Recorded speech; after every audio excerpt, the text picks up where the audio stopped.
Hello, everybody, and welcome to I Love Snow Real Talk, your daily Olympic debrief. My name is Matej Dolnik.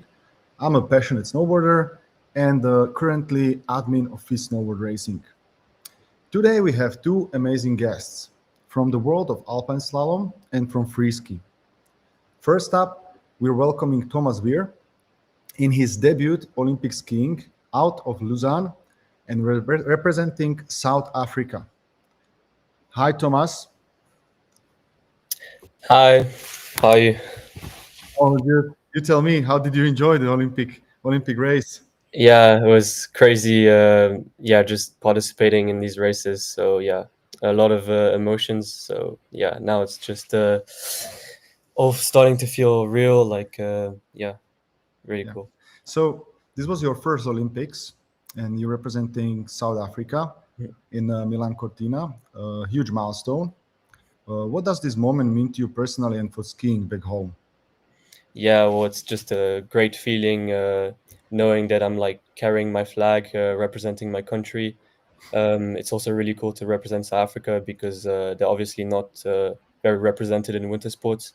So yeah, I mean, just carrying the flag at the opening ceremony. I mean, I wasn't a flag bearer, but just being there marching was just great. So yeah, just very very cool to be able to do that. Yeah.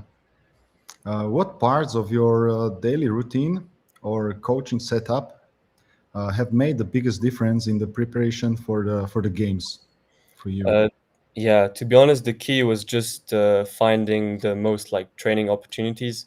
So I'd probably say my parents had a big role in that because they helped me a lot for like all the organizing and stuff. So yeah, I'd probably thank them for yeah, just finding for me like the most time on snow, and that was really the key to being the most prepared for these Olympics. Mhm. And preparing for the Olympic courses in Italy requires a technical precision and adaptability. How have you adjusted your training in Lausanne to meet the challenges of Milan Cortina's terrain? Yeah, I think the key was really to find like conditions that were close to World Cup races. So yeah, just finding the iciest slopes, which are not, it's not always easy. Yeah. So yeah, just finding like these conditions is really the key. So, as a South African athlete, building your career largely from Switzerland, how do you balance representing a non-snow nation while training among some of like the strongest winter sport communities in the world? Yeah, well, obviously it's really nice being in Switzerland because they probably have like the best facilities in the world for training. So yeah, that's just really great to be here.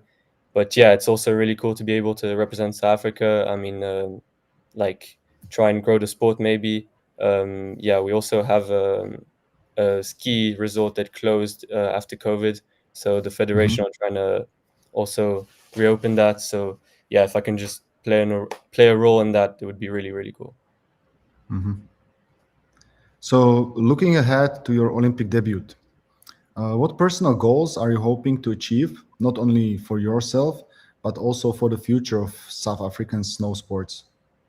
Yeah, well, obviously my goal is just to get better in my skiing, maybe represent my country again in the next Olympics, and yeah, just if I can help the South African Federation to build up, that would just be great. Yeah, nice. Okay, let's jump and let's talk about what happened today.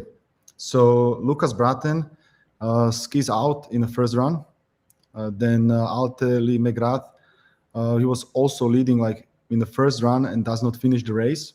So like only 38 skiers from like 93 finishes the race. So it just underlined the super difficult and tough conditions what we had today. What a spectacular race! What do you think of today's men's podium and the level of skiing overall? Yeah, I mean, it was a very, very tough race. The conditions are very hard, as you said. Not a lot of skiers finished both runs, so yeah, it was really a challenge. But yeah, seeing like those top skiers like finish these two runs at such a like high pace, it was just incredible. I mean, yeah, the top three skiers that they got on the podium. I mean, the skiing was just incredible. Obviously, it was very sad for McGrath, but yeah, that's slalom. So yeah, that's probably very tough. Yeah. Christopherson, he wins his third Olympic medal and the second bronze after slalom in Sochi in 2014. It's like 12 years of slalom racing level on a very, very top. So what's your view on being at the top level at slalom for such a long period in like such a competitive discipline? Yeah, I mean, to be honest, I'd probably say slalom is the most competitive discipline in alpine skiing. So yeah, I think staying consistent is really the key. But yeah, I mean, it's so impressive to be able to be so consistent over like so many years, because just getting at the top for 1 year or one season is just already incredible. But staying there for like multiple, like a lot of seasons is just so impressive. So yeah, definitely very great. Then we have Fabio Stein on the podium as well, like kind of surprise. He had only two World Cup slalom podiums before, and now he wins an Olympic silver at his very first games. What a huge step on the biggest stage, and also Loic Meillard. Uh, he confirms that he's the man to beat in the slalom right now. He's the world champion. He adds an Olympic gold to his name and bringing home the full collections of medals from Milano Cortina. Such a historic performance. Who from the three skiers inspires you the most? Like what you are taking from this podium? Yeah, well, obviously, I'm inspired by the three of them. I mean, all three are just like incredible skiers. Yeah, I've always been inspired by Christopherson. Just his like resilience. He has just a great like fighting spirit. He's always been there. He wasn't always the greatest, but I mean, being so consistent over the years is just incredible. Obviously, Stein's performance today was so impressive. He's obviously been skiing like very well for a long time, but he hasn't got to that step yet, and I think it's really going to help him for the future. And I mean, yeah, Mayar, obviously, he's been so consistent these last seasons. I mean, he's shown that he can win every single race, so that's really impressive. And we also witnessed a special story today. A skier from Haiti made it to the top 30 and qualified for the second run. Such a historic milestone for the country. Richard Saviano finished in 29th place and making a proud moment for Haitian skiing. Isn't an extra motivation for you to achieve the same for South Africa in 2030? Yeah, well, obviously it's so cool to see him being able to reach that second run in the top 30. I mean, just putting his country kind of on the skiing map. So yeah, definitely very inspiring. And yeah, if I could do that in the next Olympics, that would be just awesome. So yeah, very inspiring. Okay, thank you, Thomas. What an achievement in such a early age. We wish you good luck and we wish you that you will achieve maybe even something more in 2030. And thank you for joining us today. And it was a pleasure talking to you. Thank you so much. Bye. Bye bye. So this was Thomas Weir from Alpine Slalom, and now we are jumping to a little bit like more freestyle discipline. Our next guest started skiing is just 2 years old. Now competes in the free ski park and pipe. Please welcome Grace Henderson. Hi, everyone. Thanks for having me. Yeah, it's a pleasure. Thank you for joining us. During these Olympics games, we have so many like comeback stories. Last year, you turned from an injury as well and landed on the X Games podium with a silver medal. What did the road back look like for you? I mean, getting the X Games silver medal was a dream come true. I broke both of my heels a year before, and I put myself at a goal to make it to X Games was the main goal, but to end up on the podium was an insane feature for me. And yeah, I really didn't know if I'd be able to come back from something like that mentally. When you break both your feet at the same time, it's really scary. And just hitting a jump again for me was a huge barrier to get over, and to do my biggest, hardest trick on the biggest jump that we see all season was unreal. So maybe you can tell that was like the toughest part of rebuilding your confidence after away from competition, like the Definitely is. hitting the jump. Yeah, hitting the jump for the first time, making sure my feet still work and they don't hurt too bad. Okay, so now shifting back to the focus to Olympic Games. You and your brother Hunter are both in U.S. free ski team. What is this like sharing this incredible Olympic journey like together? It's something that's super special and unique having your best friend and brother on the team. It's very nice that we are not competing directly against each other because we're different genders, but we're always there pushing each other and there to support each other when we succeed and when we fail. And we definitely wanted this goal together. And it's sad that he didn't make it here, unfortunately, but he's still so young and has so much time. But the boys on our team are all so good. It could have been anybody, and unfortunately, it wasn't him. But I was very excited he came out here to watch slopestyle, and having him here was awesome. Seeing him at the bottom, he was so proud of me and happy to be here. So that made me really happy that he came. Is there some sibling rivalry pushing you to the highest level, or as you said, like as you're like different gender is more like support?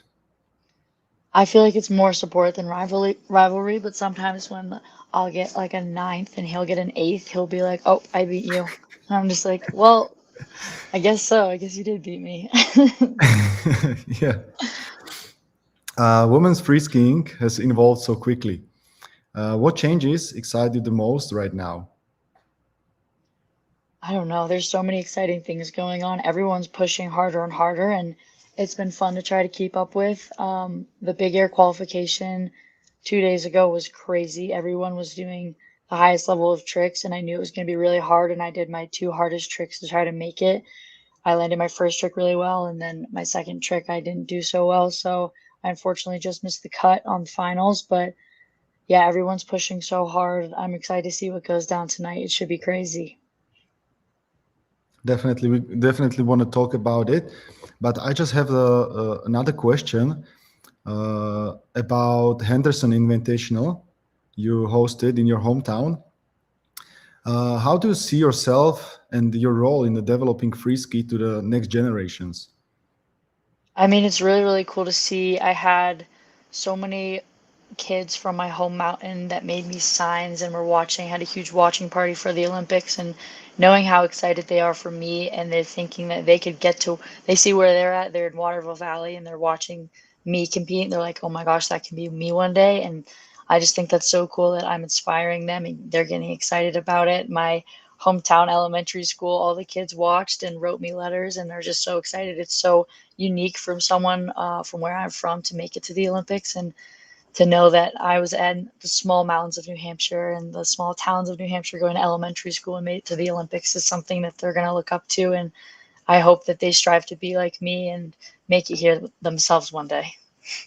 Yeah, that was actually my next question. Like, what do you hope young girls watching the Olympics take away from this moment in the sport? I don't know. I just hope that there's such a good generation coming behind us, and I know that the level is just going to get higher and higher, and they're already coming out swinging. And I love to see how many more girls are getting involved in the sport and are keep pushing. And I hope that I also inspire those who get hurt really badly to come back, and your dream is still there if you want it. And yeah, just keep pushing and inspiring those girls to come beat me out here. Like your brother. Yeah. Yeah, exactly. So let's discuss a little bit the women's and men free ski bigger qualification result. As you said, you didn't made the cut. It was a really tight battle, like with the Canadians like Megan Oldham topping the field with the opening jump 91.25, and also defending champion Elin Gu and Matil Gremo also secured their spots in the final. So it was really tough. And what we can expect, like it will be some kind of rematch for a gold, or who are your like horses in this bigger final? I think those three are definitely some of the top contenders. I also have high hopes for Kirsty Muir, has some big tricks in her bag. But I know what these girls have, but I have a feeling there's a lot more that we haven't seen yet that's going to come out tonight because everyone's really hungry for it and they're all such amazing skiers. So I'm really excited to see what happens. So you're gonna be out there cheering for girls? Oh yeah, they're all such good friends of mine, and I'm so happy for them that they're here and they're doing it, and it's gonna be crazy. So it's gonna be fun to watch. Yeah, looking forward for that for sure. And let's talk a little bit of like men's qualifications. So top three spots, Beer Groot, defending champion. He already secured the gold in slopestyle, but there are like so many strong names like Troypol Millsack, Meg Forehand, Matej Schwanze, Ruka Harrington. What's your predictions? How the race gonna look like, and maybe top three if I can ask you. That's super hard. I personally, I would really love to see Mac Forehand on top of the podium. He's a very good friend of mine, and he's been crushing it this season. And he's a top qualifier, so he's obviously a contender. Also, Troy Pod Millsack has a huge bag of tricks, and I'm sure he's hungry for it. He wants this bad, so I want to see him up there. And also, my teammate Connor Ralph has also got a. It would be really cool to see an American sweep, but I really think Mac and Troy are two to watch out for, and also Luca Harrington to go double medal would be really cool, and I think he's got it.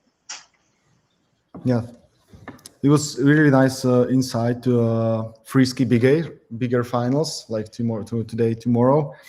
But let's move on. We had hot take discussion. Fashion is taking center stage at the Olympics. What do you think about like this Mongolian outfit actually winning the best outfit? Because when I saw it, I really like that. I think it's really, really cool. I think it's one of the best outfits I've seen. I saw it on Instagram before we got here, and I was pretty jealous. The US got a lot of fun clothing, and I haven't seen any Mongolian athletes here, but I would love to trade that for something from the US bag because that's really cool. Yeah, let's continue. Like, what can you tell us about the US outfits? Like, we saw some pictures of you like trying out the clothes.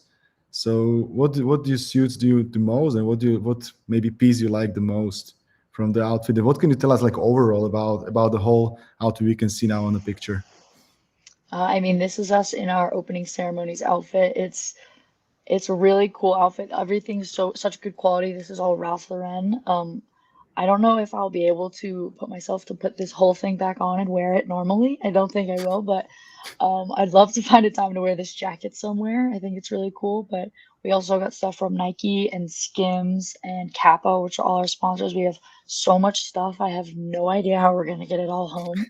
Um, but it's been really fun having all this stuff, and definitely the other countries are a little jealous. And hopefully, I'm gonna try to make some trades and get some like New Zealand and Canada stuff before I go. Yeah, that was my question. Like, so you are aiming for New Zealand and for Canada, something special, or? Yeah, I really like the Lululemon stuff from Canada, so to even get one thing would be pretty cool. Yeah, Just okay. collect it. So yes, so good luck with the packing. We already saw on Instagram Medi Master trying to pack all the stuff, and she was curious how she gonna get it on a plane and how much you need to pay for the stuff. So enjoy the rest of the Olympics. Definitely enjoy the bigger frisky finals.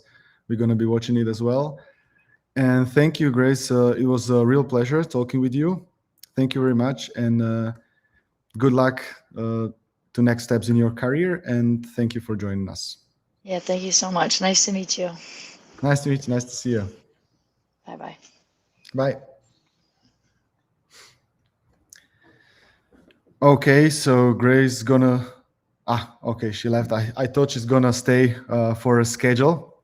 As we said earlier, so we have a bigger final at 7:30 this evening, women's bigger final. So it's gonna be a great show. So definitely do not miss that. And the schedule for tomorrow. So at 10, we have a Nordic combined men individual large hill. Then 10:45, women aerial qualifications. At 1, snowboard slopestyle finals, women. At 1:30, men aerials qualifications.